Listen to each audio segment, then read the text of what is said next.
Hi, welcome to another episode of Lessons I Learned in Law, and this week I'm joined by Nick Havers.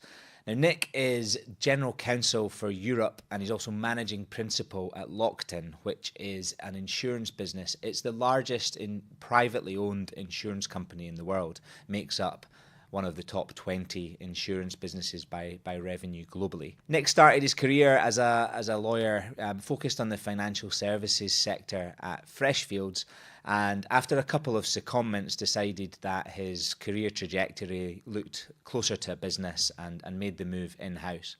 In that first move in-house, we talk a lot about this in the podcast, the leadership that he had in that team and some of the advice that was passed on to him as a junior lawyer. So some great, that have stood him in really good stead over the course of his career and are things that he teaches his team and when they're managing business stakeholders at the moment. So some great advice from Nick. At Lockton, he stepped into the position of managing principal, and this started the conversation between Nick and I, because I find where lawyers in-house are recognised by their business for, in a similar way to revenue generators within those businesses, it just sends a really powerful message for how legal is viewed within those organisations. So we hear about what that's been like in stepping into that role and a bit around his position on the exec-co as well for the European business at Lockton. So loads in there, really interesting background, and a sector that has a lot to offer for all lawyers. So hope you enjoy.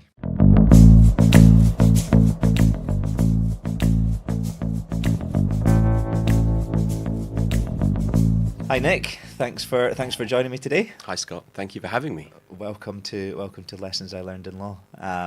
Good to have you. So you've made the long trek from Liverpool Street to Shoreditch, I have. Or where we are today. That's right. Yeah, not too far to come. Nice. Thankfully. And where's home for you? So we live near Shepherd's Bush, between Shepherd's Bush and Hammersmith. So London, not London born and bred, but very much a Londoner now. Right. Where's home originally? So I was born in Malden, in Essex, Right. and lived in Canada for a period, and then all around different parts of the UK studying. But my working life's always been in London. Nice. And what's the has the Elizabeth? Sorry, I'm out of London now. But has the Elizabeth line made life easier? I think coming so. from Shepherd's Bush? We get the central, but what it's done, I think, is take away quite a lot of the traffic off the central line. Okay. So you're more likely to get a seat or not be crammed in. Yeah, quite as much. Okay, Yeah. well that's a definite bonus. Yeah. Cool. So I've given an introduction and give us my best take, but it'd be great to hear a bit about your current role, a bit of a bird's eye view where you're at, a bit about team size and the company that you're working at the moment. Sure. Thank you. So I work at Lockton, which is the world's largest privately owned insurance broker and risk consultant, and we also have a reinsurance business. But the main business that I'm part of is the insurance broking business. Okay. I'm based in, as I mentioned, here in London. Uh-huh. My role is General Counsel for Europe, which for us includes UK as well. Mm-hmm. And I'm part of a business in total of 12,000 associates. Wow. My own team, which is legal, risk, compliance and secretariat, so LRCS as a whole. Mm-hmm. We have, in London we have about 35 Okay. of us, and on the legal side about a dozen. Okay. So the part that I'm in is the legal side of, Mm-hmm. of LRCS, and we have around half of that team is commercial contracts focused, Right. half is litigation, and we have an M&A lawyer as well. Okay. And what was your background in practice? How did you started out as a lawyer at Freshfields? What was That's your right. practice area? So I qualified into the financial institutions group, Right. as it was then called, Mhm. and I focused on mainly insurance clients. Okay. So the team actually was, I think, over 100 in total, including support staff and trainees. So probably bigger than many law firms. Mhm. And across that team, there was banking work, investment funds, insurance, asset management, regulatory as well. So the part I kind of fell into was insurance, Okay. and I didn't look back. So Yeah. spent 6+ happy years there, and then moved in-house in 2010. Oh, brilliant! Nice. All right. Well, we'll unpick some of that and get into some more of the details and what's taken you to where you are today. But yeah, if you could share lesson one with us, please. Sure. So I'd probably go back actually to 2010 when I first moved in-house, And I've been lucky actually to work in great teams all the way through, and have some great leaders as well. And the first general counsel that I had that I worked closely with and for was Jim McNasby, who's a very inspirational character based in New York. And he said to me on my first or second day, "Make your boss look good." Right. Okay. And I'd come in, thinking, I've got to make an impression, I've got to make a splash, and be the best I can be. And I think Jim was saying, you'll do that because you'll be great, but also think about making your boss and your wider team look good. Okay. Because it's all about teamwork. And I think for boss, you can read CEO, you could read business leader of a particular division. You could read your own boss. In my case, it was head of the legal team, based in the UK as well. And I think what Jim was saying really was, by managing my work well, and the team I work with, and the information flow being all very well managed, to make the people that I support look good, right, is just the way to do it. And then they can do the same, and we're all working together. It's not a hierarchical point. I think it's more about just thinking about who your work is supporting. Yeah, encourages empathy, right, for the person that you're delivering that advice to. How did you feel that then the next day you were operating slightly differently? I did. So I think it was really early on. So I didn't have like it didn't. I think it was about the empathy and also about the relationship building. And I've always been, I've emphasized that to myself and hopefully to the teams that I work with, that it's about really developing those relationships and making the best of them, and being optimistic about that. Because if you work well with people and you see their strengths, which, often will be different to yours, right? And that's why diverse teams are more effective. Then you can get the best out of each other. And that's what it's about. Yeah. And that first move in-house, that was in the insurance space. That's right. Yeah, Marsh McLennan. Yeah. So I was on the Marsh side of the business, which is mainly the broking business. And I had actually done quite a bit of insurance work before, so I came in with some knowledge. But there's nothing quite like moving into a business for the first time. Yeah. And you learn so much more quickly than you do if you're in private practice serving those kind of clients as an associate. You're kind of a few steps removed. Yeah. Had you had secondment experience? I had, yeah. So back in 2007, I went on secondment to AIG. I was probably just over a year qualified, and the partner I was working for asked if I would go on secondment next week, and it was kind of for a few weeks, and I was there for 7.5 months. All right. At the same time as that business went through some challenges linked to the global financial crisis. Right. So it became a really interesting experience there. And then when I came back and did quite a lot of work for them as well. Okay. So you knew them well. A baptism of fire, but an interesting way to learn. I can imagine. Yeah. Did that experience open your mind to moving in-house longer term, or had you already made that decision? I think so that was 2007-8. At that time, I think the received wisdom was not to move when you're a year or two. Better to have 3, 4, 5 years under your belt in terms of qualified experience. So I went back quite happily, worked my socks off, worked for different clients. I went on another secondment to the Bank of England in 2009, and again really enjoyed that. And I think getting close to a business, working within it rather than from the outside, is just something I really enjoyed. And I found the sense of value add was so much more tangible as a junior, right? Because the relationships you hold when you're at that relatively junior level in most law firms, you're not as close to the principals and seeing the impact of your work. But when you're in-house, you see it every day, which is great. Yeah. It's a big difference. You find a lot of people, going on that secondment at that level. It opens up a different avenue that you may not have considered. So with that advice and applying it to your own team, how do you deliver that advice to someone when you're the boss? Interesting. Well, I'm not.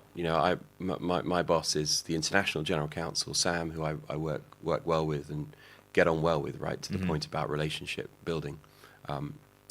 Look, I think it's about working together and making one another look good. And it's not that's not a vanity point. It's actually about putting ourselves in a position to showcase what we can do. In the different ways we can do it.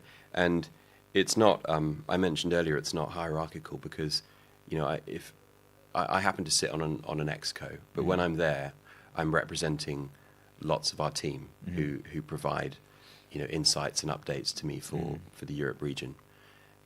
And there are opportunities to bring others into that forum, and that's what I try and do. And I do that because I want them to shine, right? And they're more than capable of doing that.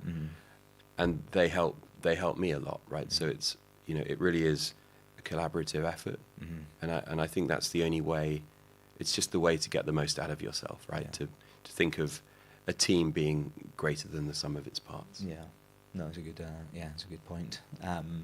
When did that opportunity to sit on the exec call, when did that come around? So when I joined Lockton, it was almost 2 years ago, and the role which I now have didn't exist before. So we're really a growth company. We're all about organic growth, and being privately owned, we've got a longer term vision to grow that way, right? The role didn't exist. It wasn't created for me, though. It was recognised, I think, a couple of years ago or more, that there was a need to have more of a Europe regional focus for a function like ours, and my manager Sam was doing that, but also covering international. Right. So now there are general counsels in each of the international regions, so LATAM, Europe, Middle East, Asia, and Pacific. Right. And that map has been filled in. I think 2 of those have joined even since I did.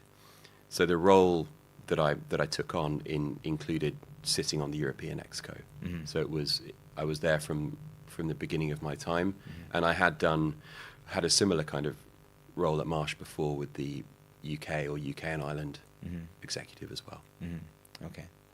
And what's it like for anyone, I guess, having held that role at Marsh, but stepping onto an execo, like what's the first experience of that like for a lawyer?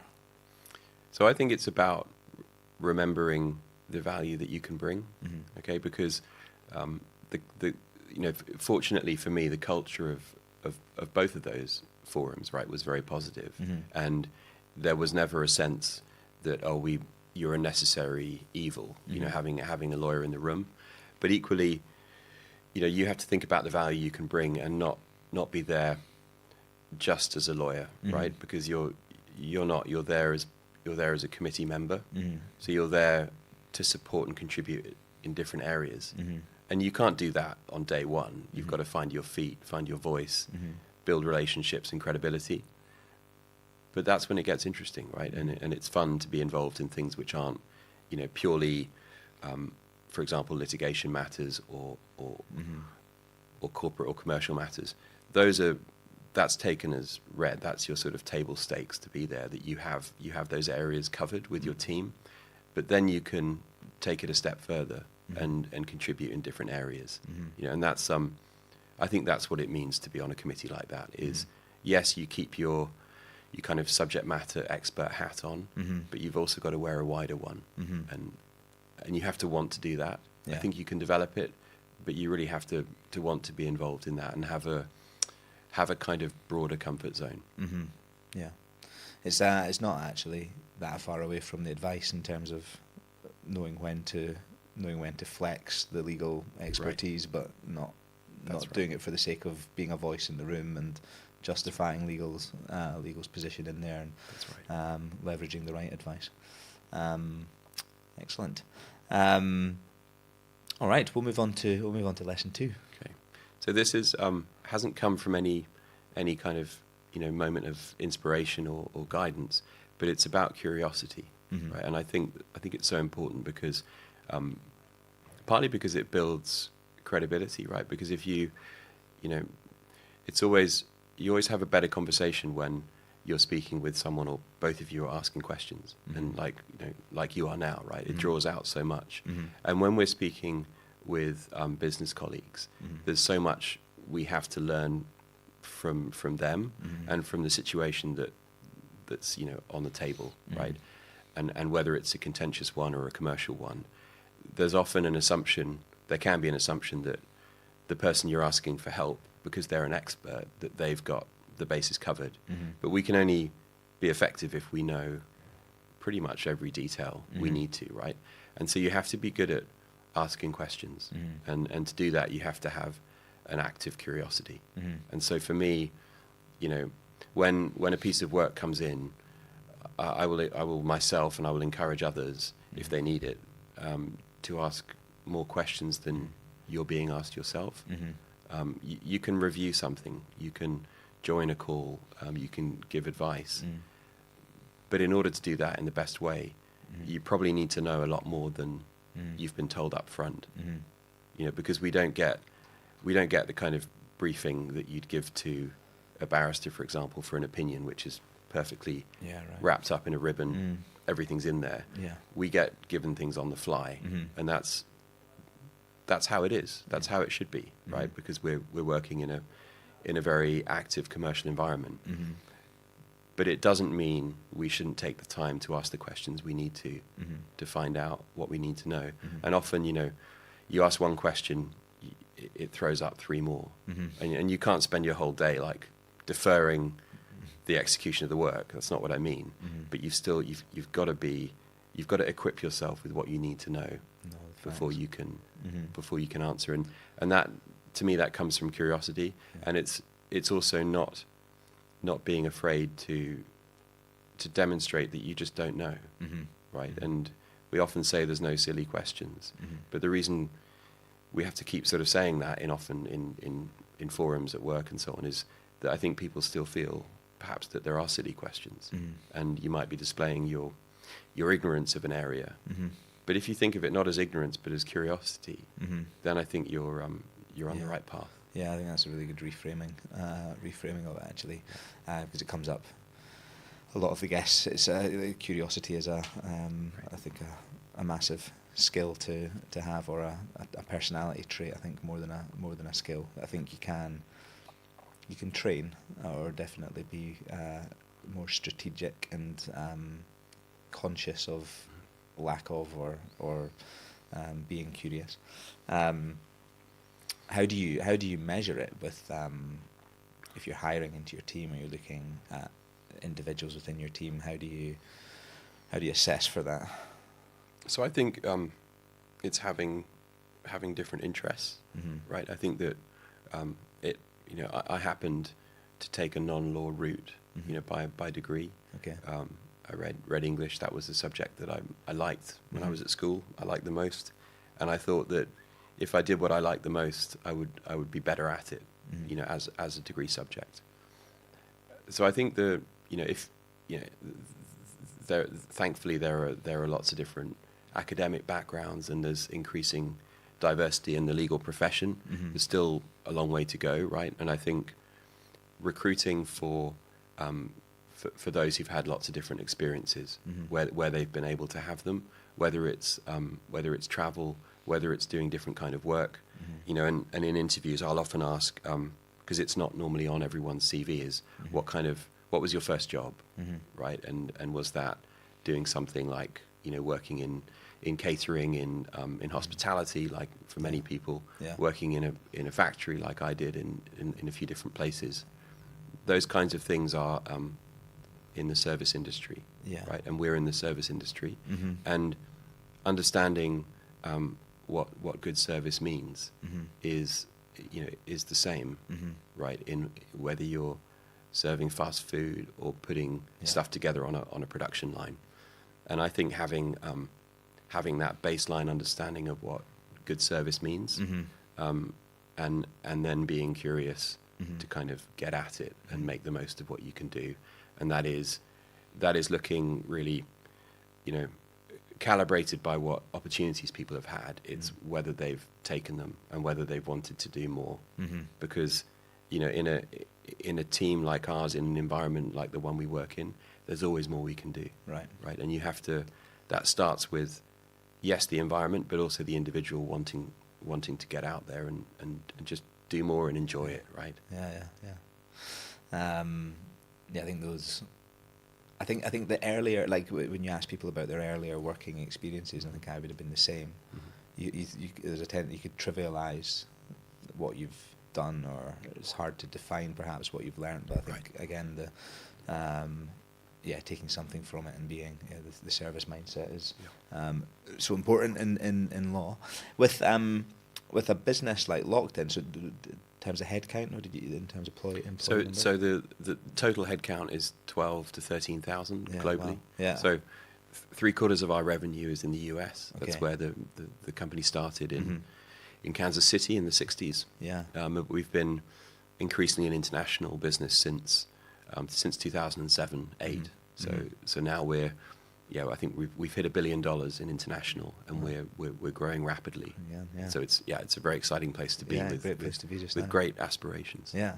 And how did in terms of finding out those answers and looking for the right people in an organisation like that, how do you build the relationships and pinpoint the right people to go and speak to uncover issues or challenges that might help when you're giving advice?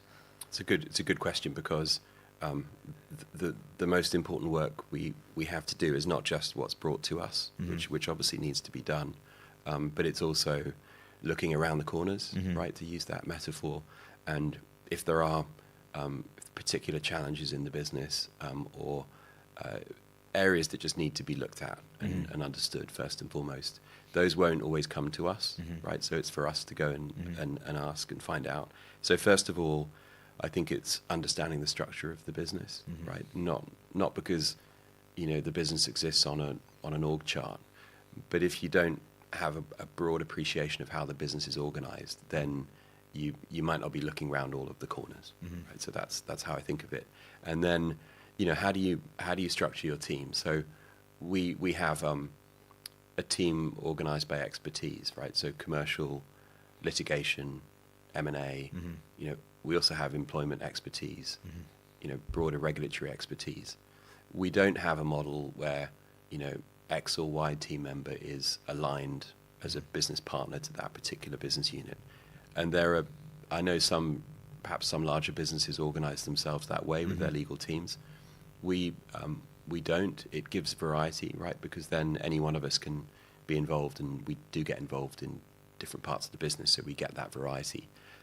But we must still make sure that we've got the relationships and that we're basically getting around, and that it's not we're visible, okay? And we do that in a few different ways. We build the profile of our team. We use kind of our own marketing skills to do that, right? And demonstrate the value that we can add. We do a lot of training, and we find, if you give training on a particular area, you always get people coming up to you straight after the session with a few different issues, right, that have occurred to them because they've sat through the session. Okay, and that's it's almost like a doctor's surgery, right? It's just being available, raising awareness, and then it comes back when people then come to you. So, yeah. And the marketing piece, how are you deliberate about that? I think it's, I guess most lawyers are not too much into marketing. We're kind of maybe thinking more about the substance. I said just before we sat down that I'm not normally in front of the camera. Yeah. Okay, so doing a good job. Well, I think that, but it's, we are a service provider, right? And we're part of a service providing business. So if we think of ourselves as an extension of client service, which we are because we enable that to happen, we need to have a certain profile, right, and visibility. Not as a vanity point, but because if we're too quiet and we're too tucked away, we won't be able to get involved and contribute. So the way we do it is we have lent on the marketing team to help with some of the collateral, but we've put together through one of our strategy teams, we've put together some fantastic internal branding for ourselves, and we have a very good new matter management system, which does kind of end-to-end service delivery, and is there for all of our business colleagues to use in order to access us, but also to access self-service resource, kind of speed up some of the lower level work. Okay, nice.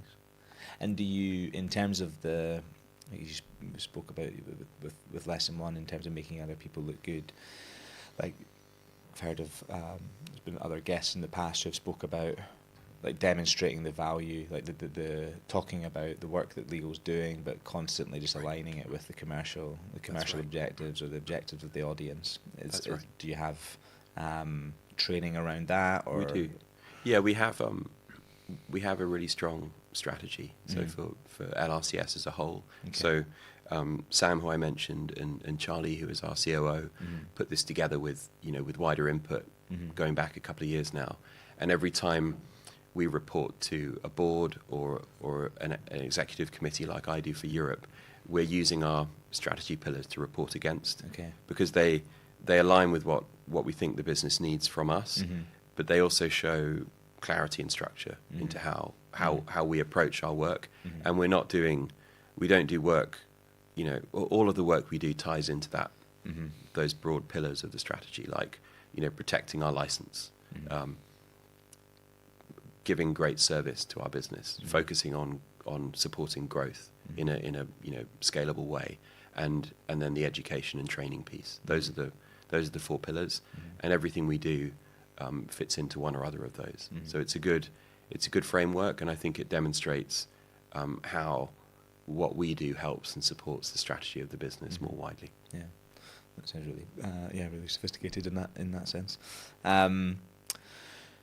The insurance sector, is it? I've got the connotations of it being a very social environment. Is that the market that Lockton operates within? I think so.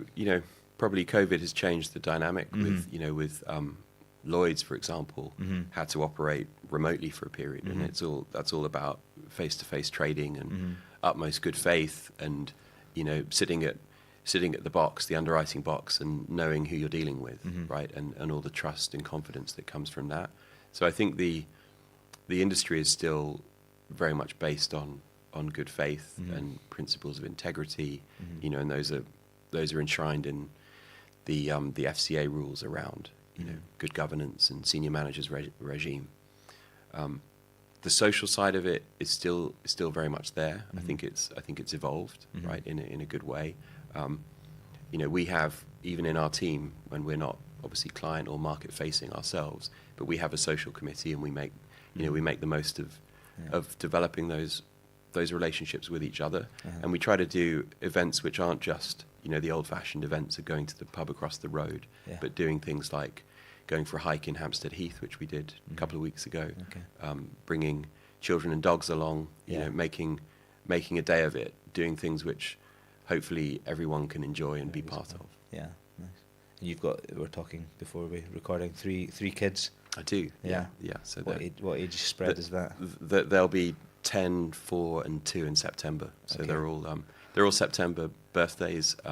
It's kind of chaotic at home, but fabulous, and it means the weekends are a complete contrast to the week, which is fun. Yeah, it's madness. I can imagine a lot of taxiing around and stuff. That's right. At 10 and 7, did you say? That's right. Yeah. So we've got all that to come, but yeah, all good. And what outside of work, like what's your thing? So I like running. I try and run once a week. Okay. Could do more, but that's what I fit in.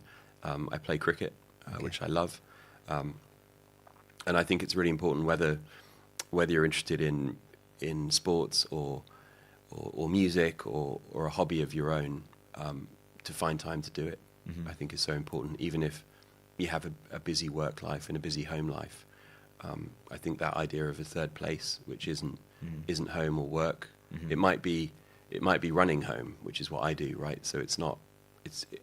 The third place can be headspace as well, and a way to to decompress, have your own thinking time, or the cricket I play is with with some of my best friends that I've met through playing cricket. Yeah. You know, and that's very much a team thing, rather like work. And I absolutely love that for the social side as well as the sport itself. Yeah, nice. Yeah, I think it's really important to have the time to decompress and find whatever it is for you, the meditative space of not thinking about everything else that's going on. How what's the cricket season then? It's April, late April through to September. Okay. So it's kind of that sort of 5 months or so. Yeah. We try and do a tour, but most of it is we're playing in the UK. So very weather dependent. We play kind of Wednesday evenings mainly. Yeah. To try and get out of work, which I think is healthy too. Yeah. It's just great fun. And in the winter we do some nets, Okay. but we're not really about practicing. We're more about playing matches and having fun out on the field. Nice. And is there a position in cricket? Do you have a set position? So the great thing about it, which I think is kind of unique, is that it's a team sport, right? 11 aside, but in the middle is a contest, an individual contest between the bowler and the batsman, and anyone apart from the wicketkeeper, anyone can have a chance to bowl, and everyone has to bat, right? And if you lose wickets, everyone will bat, and so in the course of a game, even a 20-over game, which is what we normally play, pretty much everyone will bat or bowl or both, and that's a really inclusive way of playing, because if people have given up their time to play, no matter how good or bad they might be, they should get the chance to do one or more of those things. Yeah.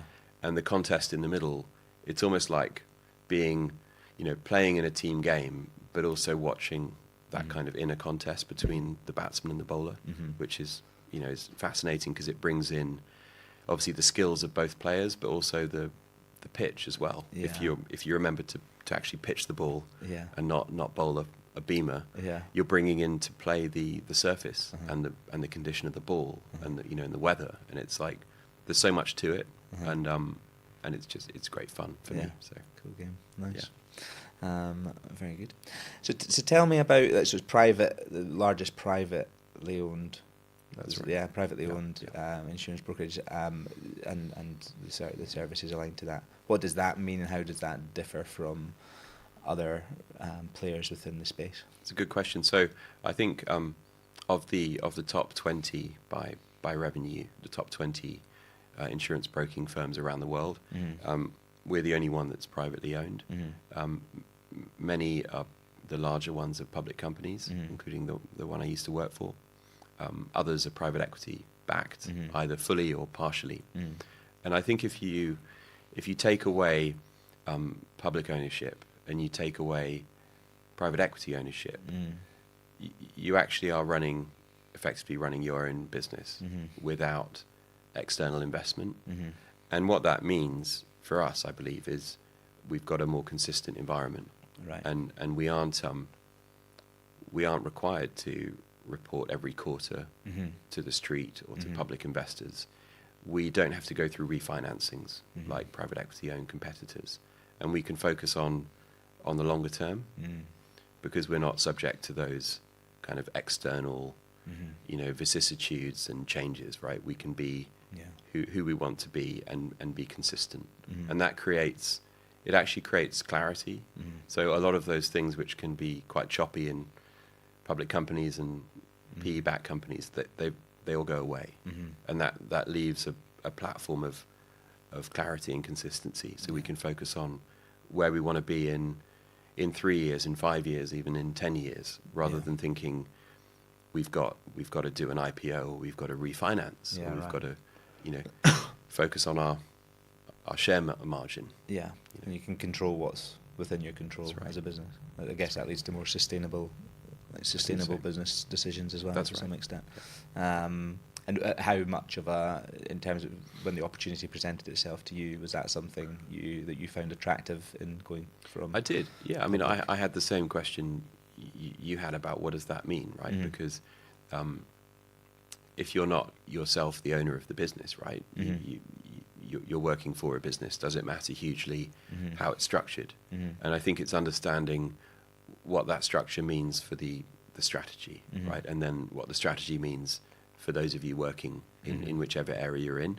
And that was very well articulated to me by EJ, our Europe CEO, to explain it's about consistency and it's about having longer term vision, and that's, you know, that just creates the opportunity to do so much more without being, you know, buffeted by different factors that are more external. Yeah, nice. And then we were corresponding beforehand that you were promoted into the position of managing principal recently. Right. Tell us a bit about that, because it's right, not a title you would often see for No, in-house lawyers. So we're in the UK we're an LLP. Okay. So we have a partnership, and alongside the partnership is a managing principal group. Okay. And the role of managing principal is therefore non-client facing members of the team who've taken on, I guess, broader responsibility. And for me, that's been, as much as anything, it's been being part of the European Exco, Right. and looking to contribute beyond the remit of your role, which I've tried to do. And I think you said it, Scott, when we were exchanging messages before, that it's really positive for an organisation to promote anyone from a legal or another central function like HR, for example, to be promoted or elevated to a group which is predominantly client-facing, because that, you know, as I mentioned, we're a client service firm, of course, but to recognise the value of the kind of work and the roles that others have in those central functions, I think says a lot about the health of the organisation and the fact, or the recognition that to be as effective as we can be together, we need input from legal and compliance, and we need input from the people function, you know, and all together we're more effective. And so those other parts of the business, like the part that I happen to be in, are as valuable. And I think that's a great signal to a team, right? Yeah, to the team we have. Yeah, I think it's a really powerful message to people who may not have that given to them right now, or have the opportunity to step into that role, but as legal's constantly encouraged to be, as you say, you're valued the same as any other function, but like that's putting the money where the mouth is, I suppose, and living that, which is cool. So congrats on thank you very much. Congrats on that. Great. We'll move on to lesson 3. So it's kind of two elements to it. So one is working hard, right? And I think there's no substitute for that, right? In the kind of work we do, because there's so much that we can get at. And I think having a strong work ethic, whether you're just starting out or whether you're in a more senior role, and if you've got the privilege of leading a team and helping to sort of steer the direction, for me it's really important to be a kind of player manager, to use that kind of football analogy, and to be, you know, to roll up your sleeves and get involved, because then you can contribute and you can hopefully you know, showcase that it's still about doing the work and it's still about working hard and getting involved and enjoying it, right? So that that's the first part. Realizing, and this goes back to what Jim McNasby said to me when I first moved in-house, is often the best thing that an internal legal team can say to the CEO, for example, is there's nothing to see here, Okay. right? And it sort of sounds like, you know, proving a negative, which isn't easy to do. But what good can look like in an environment of litigation and potential regulatory issues, what good can look like is that there's nothing at all, right? And of course, there are lots of positive contributions we can make on transactions and, you know, commercial transformation projects. But largely, a big part of what we do is averting crises and making sure that our early intervention means that issues go away. So the way we do that is by, I mentioned earlier, looking around corners, having that curiosity. But really, there isn't a substitute for working hard, you know, and being wanting to do that, right? Because it's something you enjoy, right? And that's it's such a, I think it's such a fundamental, whether you're doing your first job, you know, in hospitality or a factory, or you're you're working in a corporate environment. Just you to an extent, you get out what you put in, I think. Yeah, completely. And the marketing of your work, I guess, gives you an opportunity to ensure that the hard work is recognised and acknowledged. That's right. Yeah. Getting your head down and doing the doing the stuff is important. Yeah, I think that's right. And it's, you know, the way we show that is interesting, because if you're an M&A lawyer, you can work on fantastic transactions and you can demonstrate the value of that, and you have that, you know, that closing moment where everyone's celebrating. If you're a litigator and, you know, half our team does that important work, a settlement might still be quite an expensive exercise, for example. And then the even better result is for there to be no exposure at all, right? And that can be the result of a lot of hard work. So how do we demonstrate that? Well, we use data, right? And I mentioned we have a better system which helps us capture that. And we use trend analysis to show, you know, this is where we are in the current year versus prior year. And we've had, you know, we may have had X circumstances arising, but they've been, you know, they've come to nothing, and that's through the good management and working with the businesses. Yeah, nice. All right, I'm asking for book recommendations or podcast recommendations. Are you a reader? I am. Yeah. So I read English at university, so I read a lot of long Victorian novels. Right. I'm not going to inflict one of them on your audience, but a book I really liked reading, and I would go back to, is called Authentic Happiness by Martin Seligman, and he is a I think pretty famous psychologist, but his area, or at least the book I'm referring to, is about positive psychology and optimism, and the pursuit of happiness, which is in the American Declaration of Independence, and, you know, it's all about seeing the positives and how you can learn optimism, right? It's sort of like a toolkit that if you're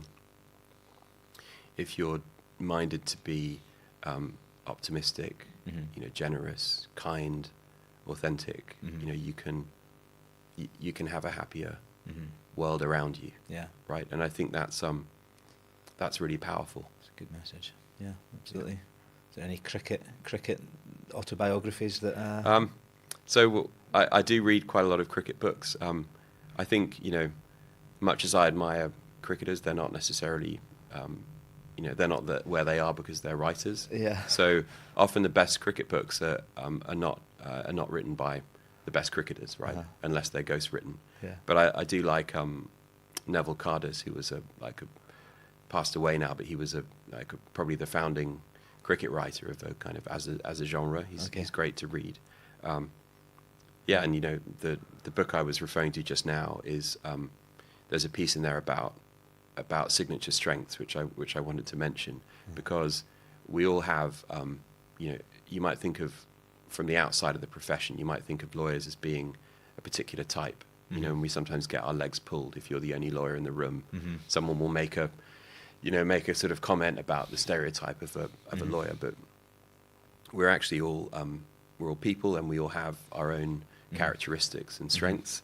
And there's a section in Seligman's book Authentic Happiness about the importance of signature strengths, and finding, and I think this is really important for teams and for oneself, is what do you enjoy doing? You know, do you enjoy relationship development?